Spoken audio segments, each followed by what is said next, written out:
this. The two top guns on the Rockets, Harden and Westbrook, have more support offensively from the starting cast. You know, respect to Rondo, who still manages, it seems to me, to elevate when you need him most. But given the stage of his career that he's in right now, the Lakers just don't have the same kind of stuff. They went all in on AD, which was a great idea. You have a chance to get a dude like AD pairing with LeBron, do it.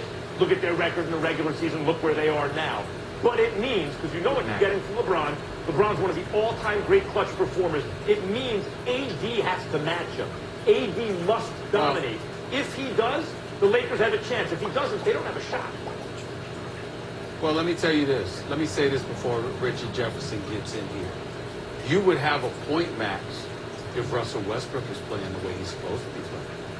But with Russell Westbrook shooting 2 of 12 from three-point range, with him shoot, what was it, like 4 or 15 from the field in Game 3, you can't do that. He has to show up. And I would tell you that he's under immense pressure because I've said it repeatedly. We call Russell Westbrook a superstar because we believe him to be a star in this league. He's box office. He's the most athletic point guard we've ever seen in NBA history. We see all of that. But the flip side to it is that his deficiencies are becoming very, very glaring at times. And right now, just the other day, when I was on Countdown with Jalen and Jay, what was Jay Williams pointing out on the board? He with us. They were screaming, he with us. That's what Houston was screaming when Rondo was shooting from the perimeter, and then Rondo showed up and showed out in Game 3.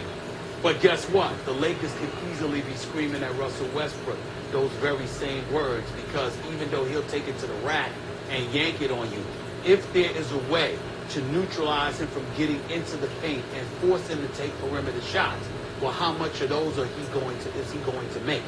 Those are huge question marks. And because he has the ball in his hands, and he has primary responsibility in terms of having the ball in his hands and controlling and dictating pace, and more importantly, creating other shots for other people, he don't need to be attempting 12 three-point shots in 2 games, let alone shooting 2 or 12 from the three-point range. You do that kind of stuff, it's going to derail what Houston is trying to do, and not that much is going to be required from Anthony Davis, so long as Anthony Davis gives you his regular numbers, LeBron James gives you his regular numbers, and the Lakers continue to play defense the way that they do. Russell Westbrook has to play more consistently. He did well in Game 2, but Game 2 needs to be more frequent in order for Houston to have a chance to win this series. Now, I agree. My issue is I'm going to look bigger picture. In the broader scope of this, the Lakers are favored to win, right? They have the best record in the West. They're the #1 seed, so they're expected to win. So if we're talking about expectations and who has to deliver on expectations, it's Anthony Davis. Because my opinion is this: if Russell Westbrook plays great, and the Houston Rockets play great, and the Lakers play great, the Lakers should win that series. The Lakers should win the game. The Lakers have a more dominant 1 and 2, and it's very, very, very close. But Anthony Davis is the difference maker.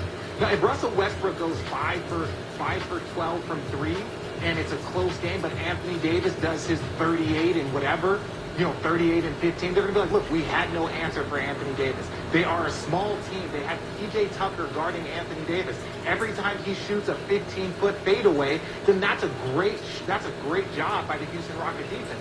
So the pressure truly, to me, is on Anthony Davis to dominate the way he needs to dominate. Because if the Lakers are going to win a championship, he's got to be the dominant factor defensively and a dominant factor offensively. Russell Westbrook has a lot of what changed for you?